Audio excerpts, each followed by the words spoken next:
अस्सलाम वालेकुम।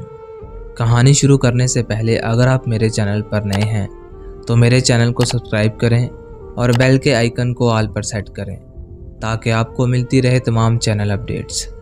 कहानी अच्छी लगे तो लाइक, शेयर और कमेंट लाजमी कीजिएगा। बिहाड़ी के करीब एक छोटे से देहात में हम रहा करते थे। हर तरफ लहलहाते खेत थे जो इलाके की खुशहाली के ज़ामन थे। वाले साहब की भी 16 एकड़ ज़मीन थी। यह ज़मीन हमारे घर से चंद कदम के फासले पर थी। वाले साहब और चाचा अजमल दो ही भाई थे, मिलजुल कर काश्त करते और इनके इत्तफाक की गांव वाले मिसाल दिया करते थे। ये एक दूसरे का एहतराम करते और दुख सुख के सांझी थे। मेरे 3 भाई थे, 2 मुझसे बड़े और एक मुझसे छोटा था। अब हमारे गांव में भी तलीम का रुझान बढ़ रहा था, लेकिन वालिद साहब का ध्यान औलाद को तलीम दिलवाने की तरफ नहीं था। वालिदा ने कह सुनकर दोनों बेटों को स्कूल में दाखिल करवा दिया, लेकिन हम दोनों बहनों को नहीं, क्योंकि बाबा जान कहते थे ये लड़कियां हैं, बस कुरान मजीद पढ़ाओ, स्कूल भेजने की ज़रूरत नहीं है। एक बार हमारे रिश्तेदारों में किसी की शादी थी। कुछ मेहमान शहर से भी आए थे। वो जब आए सभी उनको देखकर दंग रह गए। वो एक कार में खासी शान और शौकत से आए थे। उनका लिबास, बातचीत का अंदाज, रहन सहन और तौर तरीके सबसे अलग थे। हमने बाबा जान से पूछा, हमारे ये रिश्तेदार कैसे हुए? ये तो सब गांव वालों से मुख्तलिफ हैं और शहर के हैं। उन्होंने जवाब दिया, बेटा पहले ये इसी गांव में रहते थे। उनके लड़कों ने शहर जाकर पढ़ने की ज़िद की तो मेरे चाचाजाद अकरम ने अपने बच्चों की पढ़ाई के लिए शहर जाने का फ़ैसला कर लिया, क्योंकि यहाँ हाई स्कूल नहीं था। उन्होंने ज़मीन फ़रोख्त करके शहर में घर खरीद लिया। वहाँ कुछ दुकानें बनाकर किराए पर दे दी और जूं तूं करके लड़कों को कॉलेज में पढ़ाया। तलीम हासिल करने के बाद दोनों बड़े बेटे मुलाजमत करने लगे। एक को बैंक में नौकरी मिली और दूसरा फ़ौज में चला गया। तभी उन पर रोज़गार के दरवाजे खुल गए और तलीम से रहन सहन बदल गया। अब ये देहाती नहीं बल्कि शहरी हो गए हैं। वालिद साहब की बातें सुनकर हम हैरान रह गए। वालिद ये तो मान रहे थे कि इल्म से ज़िंदगी सुधरती है और तरक्की होती है, इसके बावजूद तलीम को औलाद के लिए ज़रूरी नहीं समझते थे। ये कितनी अजीब बात थी। अगर हमारी वालदा हिम्मत ना करती तो मेरे दोनों भाई स्कूल में ना जा पाते, जबकि सबसे बड़े भाई अनवर को वालिद ने अपने साथ काश्तकारी के कामों में लगाया हुआ था। वालिद साहब अपनी ज़मीन से मोहब्बत करते थे, जैसे कि औलाद से करते थे। अनवर को वो अपना बाजू कहते थे। उनका ख्याल था कि लड़के पढ़ेंगे तो ज़मीन कौन संभालेगा, ये ज़मीन ही ना फ़रोख्त कर दें, जो कि उनके बाप दादा की निशानी थी, जिसकी वजह से गांव में उनको रिज़्क़ मुयस्सर आता था। शादी की तकरीब ख़त्म हो गई तो शहरी चाचा अकरम को वालिद साहब ने इसरार करके चंद रोज़ के लिए ठहरा लिया, ताकि उनके बच्चे गांव के माहौल का लुत्फ़ ले सकें। वो रोज़ उनको लेकर खेतों में जाते और उनके बच्चे खेतों में घूमते, नदी पर नहाते और बहुत खुश होते। एक आम दस्तूर है कि शहर वालों को चंद रोज़ गाँव में और गाँव वालों को शहर में रहना अच्छा लगता है। बस अकरम चाचा के बच्चे अरफाना, शुभाना और मौसन भी बहुत खुश थे। बताती चलूँ कि अकरम चाचा से वालिद साहब का दोहरा रिश्ता था। वो उनके चाचाजाद भी थे और खालाजाद भी, तभी आपस में अपनायत और प्यार इतना था। एक रोज़ अकरम चाचा ने बाबा जान से पूछा, आपकी बच्चियां स्कूल क्यों नहीं जाती? मेरे बाबा ने जवाब दिया कि भाई लड़कियों का पढ़ना ज़रूरी नहीं होता, इसलिए दाखिल नहीं करवाया। छोटे भैया, ये तुम क्या गलती कर रहे हो? तलीम के बगैर तो ज़िंदगी अधूरी है। अनपढ़ और पढ़े लिखे इंसान में अंधे और आँखों वाले जितना फ़र्क होता है। इनको पढ़ने दो, अकरम चाचा ने समझाया। उनके कायल करने पर वालिद ने हमको भी स्कूल में दाखिल करवा दिया। इन दिनों मेरी उम्र 8 साल थी और छोटी बहन आबदा 6 बरस की थी। हम स्कूल जाने लगी। वक़्त गुज़रता रहा और मैं 5वीं क्लास में आ गई। जब मैंने सालाना इम्तिहान दिया तो अव्वल पोजीशन हासिल की। तभी स्कूल में धूम मच गई। लड़कियां मुझसे दोस्ती की ख्वाहां हो गईं और सब उस्तानियां प्यार करने लगीं। तब मैंने जाना कि तलीम ही वो चीज़ है جس سے انسان کی قدر ہوتی ہے اور عزت ملتی ہے۔ میں نے پوزیشن لی تو بے حد خوش تھی اور کچھ بننے کا خواب دیکھ رہی تھی۔ جن دنوں چھٹیاں تھیں، چاچا اجمل آئے اور والد سے کہا کہ زاہدہ کی منگنی میرے بیٹے حفیظ سے کر دو۔ بابا جان نے کہا کہ منگنی بھی کر لیں گے، یہ ابھی پڑھ رہی ہے، مڈل پاس کر لے۔ تو چاچا نے کہا کہ پڑھتی رہے، میں نے کب کہا ہے کہ نہ پڑھے، ہم منگنی کر لیں گے تو اطمینان ہو جائے گا۔ بہرحال ان کے اصرار پر بابا جان نے میرا رشتہ حفیظ کے ساتھ پکا کر دیا اور منگنی کی رسم بھی ہو گئی۔ 8ویں کلاس میں بھی میں نے اول پوزیشن حاصل کی، لیکن آگے پڑھنے کا خواب دھرا رہ گیا۔ ہمارا اسکول ہی مڈل تک تھا۔ اتفاق ایسا ہوا کہ انہی دنوں ہمارے شہر والے چاچا اکرم والد سے ملنے گاؤں میں آئے۔ بھائی ساجد نے بھی میٹرک کر لیا تھا۔ انہوں نے والد سے کہا کہ چھوٹے بھائی، اپنے دونوں بچوں کو میرے پاس شہر کیوں نہیں بھیج دیتے؟ یہ لائق ہیں اور اول پوزیشن لیتے ہیں، ان کو آگے نہ پڑھانا بڑی زیادتی ہوگی۔ شہر جانے کے خیال سے ہم بہت خوش تھے، کبھی شہر دیکھا نہ تھا۔ چاچا اکرم ہم کو ساتھ لے آئے۔ ان کا گھر دیکھ کر آنکھیں کھل گئیں۔ بہت شاندار بنگلہ تھا اور ٹھاٹھ سے رہتے تھے۔ 2 بڑے بیٹے افسر تھے اور 3 چھوٹے بچے بھی پڑھ رہے تھے۔ ہم بھی ان کے ہمراہ اسکول جانے لگے، اکٹھے پڑھتے، ہوم ورک کرتے، کھانا بھی ساتھ کھاتے۔ چاچا کے بچوں سے ہماری دوستی ہو گئی۔ میں اور محسن ایک کلاس میں تھے، جبکہ ساجد بھائی اور عرفانہ ہم جماعت تھے۔ والد صاحب ہر ماہ ہماری تعلیم کے اخراجات بھجوا دیا کرتے تھے۔ یوں وقت گزرنے لگا اور ہم تعلیم کی منازل طے کرنے لگے۔ میں اب کالج جاتی تھی اور 17 برس کی ہو چکی تھی۔ انگریزی میں کچھ دشواری ہوتی تو محسن سے مدد لے لیتی۔ رفتہ رفتہ ہم میں پیار بڑھنے لگا، لیکن اپنے جذبات ظاہر نہ کرتے تھے۔ ایک روز میں نے دیکھا کہ ساجد بھائی صحن میں بیٹھ کر عرفانہ سے عمر بھر ساتھ نبھانے کے عہد و پیما کر رہا ہے۔ یہ منظر دیکھ کر میں گھبرا گئی۔ سوچا اگر چاچا اکرم کو اس بات کا شک ہو گیا یا محسن کو ہی پتہ چل گیا کہ ساجد اس کی بہن کے ساتھ محبت کا چکر چلا رہا ہے تو میرے بھائی کا جینا محال اور ہمارا اس گھر میں رہنا ناممکن ہو جائے گا۔ پہلے تو خود کو سنبھالا اور محسن سے بات چیت میں اور محتاط ہو گئی۔ پھر بھائی کو سمجھایا کہ عرفانہ سے فاصلہ قائم رکھو، کیونکہ محسن اس معاملے میں بہت حساس ہے۔ مگر میرے خدشے کو ساجد بھائی نے کچھ اہمیت نہ دی۔ کسی نے سچ ہی کہا ہے کہ عشق اور مشوق چھپائے نہیں چھپتے۔ ایک روز اکرم چاچا کہیں سے لوٹ رہے تھے۔ ان کا گزر بازار سے ہوا۔ انہوں نے دیکھا کہ عرفانہ اور ساجد ایک ساتھ رکشے میں جا رہے تھے، جبکہ گھر میں گاڑی موجود تھی اور یہ کالج کا رستہ بھی نہ تھا۔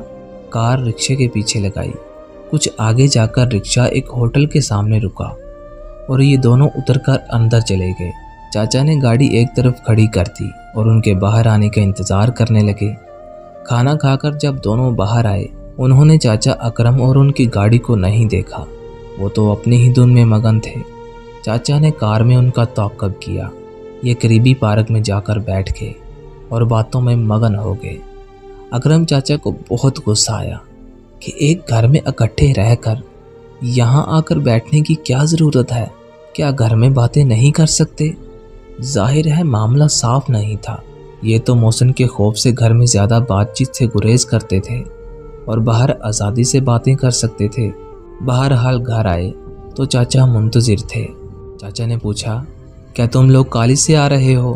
جی ابو، عرفانہ نے فوراً جواب دیا۔ لیکن اسی وقت محسن بھی آ گیا تو وہ کچھ سوچ کر خاموش ہو گئے اور بات کو پردے میں رہنے دیا۔ بیٹے کے غصے سے واقف تھے اور مزاج سے بھی۔ سوچا ہوگا کہ بعد میں ان کو سمجھاؤں گا کہ تعلیم کی طرف ہی دھیان رکھو۔ بعد میں انہوں نے اکیلے میں سمجھایا بھی کہ ساجد بیٹا، تم گاؤں سے پڑھنے آئے ہو، ایک لائق طالب علم ہو، لہٰذا اپنی تعلیم پر توجہ رکھو اور تعلیم کو ہی اپنی زندگی کا مقصد بناؤ۔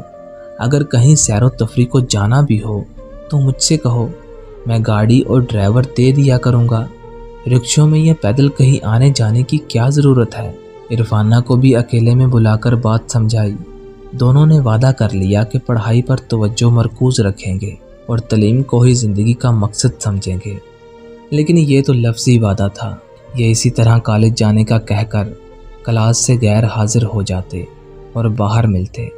उनका जज्बा मोहब्बत एक ही छत तले परवान चढ़ रहा था और किसी को पता ना चला सिवाय मेरे और चाचा जान के, जिन्होंने राज को फाश ना किया। वो तो ये चाहते थे कि गांव के ये बच्चे इतनी दूर पढ़ने आए हैं तो पढ़ ही जाएं।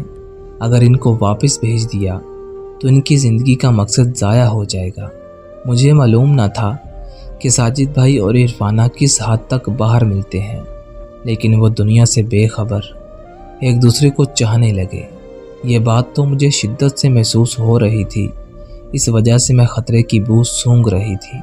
मैं और मोहसिन हालांकि एक दूसरे को पसंद करते थे, लेकिन हमने खुद को संभाल लिया क्योंकि मेरी मंगनी हफीज़ से हो चुकी थी और मोहसिन जानता था कि अब मेरा उसके साथ रिश्ता होना मुहाल है। तो उसने सब्र से काम लिया और कोई ऐसी बात मुँह से ना निकाली जिससे मेरा जहन मज़ीद मुंतशिर हो जाता। अलबत्ता वो ये ज़रूर कहता था कि ज़ाहिदा, ऐसे मौके बार बार नहीं मिलते जब किसी को अपनी ज़िंदगी बनाने का चांस कुदरत इस तरह अता कर दे जैसे तुमको मिला है। मैं चाहता हूँ कि तुम अपने वालिद का एतमाद कायम रखो और अपनी तालीम मुकम्मल करके खैर व आफियत से घर जाओ। मुस्तकबिल में जो होगा वो बाद में देखा ही जाएगा। मोहसिन की ऐसी बातों से मैं दिल ही दिल में उसके अच्छे किरदार की फ़ैन हो जाती थी, क्योंकि वो ख़ुद भी वक़्त ज़ाया करने की बजाय संजीदगी से तालीम मुकम्मल करके कुछ बनना चाहता था। जैसा कि उसके दोनों बड़े भाइयों ने आला मुलाजमतें हासिल करके अपने कुनबे को सुधार लिया था। सालाना इम्तिहान नज़दीक थे। बड़ी जानफेशानी से हम पर्चों की तैयारी में लगे हुए थे। इम्तिहान ख़त्म हो गए तो वालिद साहब का पैगाम मिला कि अब तैयारी करो और घर आ जाओ। उस रोज़ मैं और साजिद जाने की तैयारी कर रहे थे। मेरा भाई नहाने के लिए बाथरूम जाने लगा तो उसने जेब से बटवा निकाल कर मेज़ की दराज में रख दिया।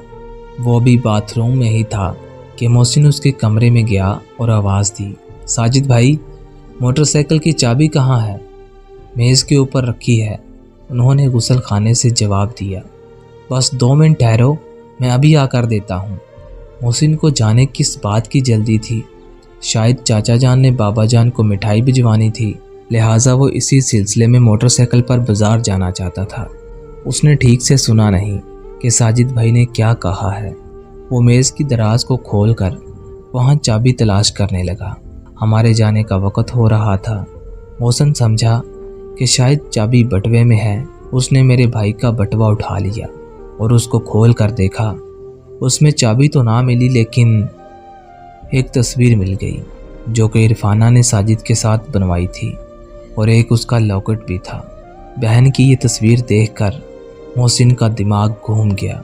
उसने ये चीज़ें बटवे से निकाल कर जेब में डाल ली और अपने कमरे की तरफ चला गया। इतने में नहाकर और कपड़े बदल कर साजिद भाई बाहर आ गए। उसे कुछ खबर ना थी।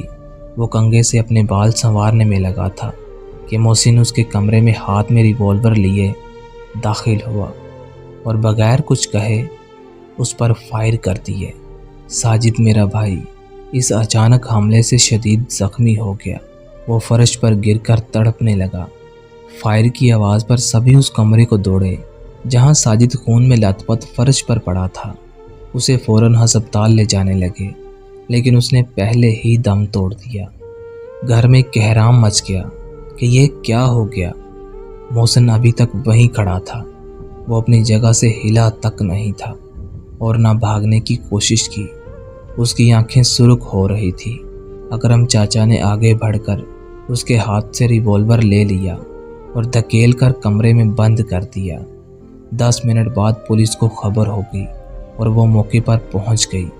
उन्होंने मौका देखा और लाश को पोस्टमार्टम के लिए भिजवा दिया। मोहसिन को हिरासत में ले लिया गया और कत्ल का मुकदमा दर्ज हो गया। जब गांव में इत्तला पहुंची तो वहां लोग सख्ते में आ गए और फ़ौरन 30 के करीब मर्दोज़न रवाना हो गए, ये देखने को कि क्या हो गया और कैसे हो गया। अम्मी और भाइयों की हालत गैर थी। बाबा जान चाचा अजमल के हमरा फौरन आ गए। ट्रक पर लाश जब गांव पहुंची तो वहां भी कहराम बरपा था। सारा गांव ही सोगवार में था। अम्मी बेचारी तो बिन जल मछली की मानी तड़प रही थी। मुकदमा चला तो अकरम चाचा दोबारा गांव आए और वालिद साहब से माफ़ी की तलब की। अपनी बेटी इरफाना का रिश्ता देने की पेशकश की और कहा कि रिश्ते के बदले खून माफ़ कर दें। बाबा जान ने गुस्से से जवाब दिया कि क्या मोहसिन को अपने बेटी का खून माफ़ कर दूं? ये कैसे हो सकता है? अकरम चाचा ने गांव के चंद मोअज़्ज़िज़ आदमियों को इकट्ठा किया, दोबारा आकर माफ़ी तलब की कि मेरे बेटे से तैश में गलती हो गई है, आप खुदा के वास्ते उसको माफ़ कर दें और हम पर एहसान करें। गांव वालों ने भी कहा कि ये आपका अजीज़ है और माफ़ी की दरख्वास्त कर रहा है। जो इस जहां से चला गया वो तो वापस नहीं आ सकता। अब दुश्मनी से कोई फ़ायदा नहीं। आप एहसान करें क्योंकि सुलह में आफियत है। जब गांव वालों ने वालिद साहब पर बहुत ज़ोर दिया तो वो मान गए, मगर इरफाना का रिश्ता लेने से मना कर दिया। लोगों ने कहा कि अकरम खुशी से अपनी बेटी का रिश्ता आपके बेटे अनवर को देना चाहता है। दुश्मनी भी इसी तरह ख़त्म हो सकेगी जब आप उसकी बेटी को अपनी बहू बना लेंगे, वरना दिल में खुंदक रह जाती है और दुश्मनी ख़त्म नहीं होती। जब मेरे भाई अनवर से वालिद साहब ने पूछा तो उसने इरफाना के साथ शादी से साफ इनकार कर दिया। उसने कहा, बाबा जान सोचो तो सही, लोग क्या कहेंगे कि भाई को कत्ल करने वाले की बहन से शादी रचा ली। मैं हरगिज़ इरफाना से शादी नहीं करूँगा, वरना औरतों में क्लैश रहेगा और सुकून बर्बाद रहेगा, क्योंकि औरतें छोटे दिल की मालिक होती हैं। वो साजिद के कत्ल को नहीं भुला सकती। इरफाना को घर में मौजूद पाकर वालिदा और बहनों के दिल से साजिद का दुख कम ना होगा। आप वैसे ही इन लोगों को बेटे का खून माफ़ कर दें, लेकिन इनसे इरफाना का रिश्ता मत लें। वालिद भी तो यही चाहते थे, लेकिन वो गांव के मुअज़्ज़िज़ीन के दबाव में आ चुके थे। बेटे को ही समझाने लगे कि अनवर बेटा, रस्म तो यही है, मैंने तो इसलिए माफ़ कर दिया कि अल्लाह की रज़ा हो। तुम इनको भाई का खून माफ़ कर दो। अगर तुम ऐसा नहीं करोगे तो गांव वाले तुमको बेगैरत कहेंगे। बेहतर है कि इरफाना का रिश्ता कबूल कर लें। अकरम को तसल्ली हो जाएगी कि हमने दुश्मनी को ख़त्म कर दिया, क्योंकि उसकी बेटी हमारी बहू बन चुकी है। अनवर भाई ने वालिद साहब के कहने पर इरफाना से शादी कर तो ली और वो बहू बनकर हमारे घर भी आ गई, लेकिन हमारे दिल में अब उसके लिए मोहब्बत के जज्बात का जन्म लेना नामुमकिन था। अम्मी साबर थीं, चुप रहती थीं, मगर हम बहनें चुप न रह सकीं।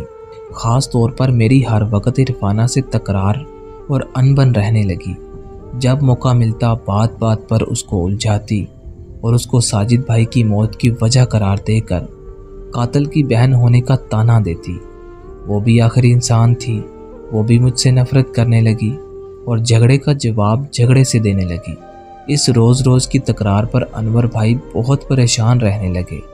उसने कई बार हमको रोका कि अब झगड़ा नहीं करना, जो हुआ सो हुआ, मगर मेरा दिल साफ ना हो सका। एक रोज़ मैं भाभी इरफाना पर तानाज़नी कर रही थी कि हमारा झगड़ा शुरू हो गया। इत्तेफाक से उस वक़्त भाई अनवर घर में दाखिल हुआ। उसके हाथ में कुल्हाड़ी थी। उसने हमको झगड़े से मना किया और चुप रहने की तकलीन की, लेकिन हम दोनों ही चुप ना हुई और ज़्यादा बुलंद आवाज़ से झगड़ने लगे। बाहर से भाई न जाने किस परेशानी में घर आया था कि उसने हम पर कुल्हाड़ी से हमला कर दिया। पहला वार बीवी पर किया, कुल्हाड़ी उसके सर में लगी और खून बहने लगा। दूसरा मुझ पर कर दिया। मैं मुड़ी, लेकिन मेरा बाजू कुल्हाड़ी के वार की जद में आ गया और ज़ख्मी हो गई। हम दोनों को हस्पताल ले गए। मैं तो ज़िंदा बच गई, लेकिन इरफाना अल्लाह को प्यारी हो गई। अनवर भाई को पुलिस ले गई। इस वाक़या को सुनने की ताब हमारे वालिदैन में कब थी? वो तो पहले ही साजिद के कत्ल से अदमुए हो चुके थे। माँ सदमे से चल बसी और बाप को दिल का दौरा पड़ गया। हमारा हंसता बसता घर तबाह हो गया।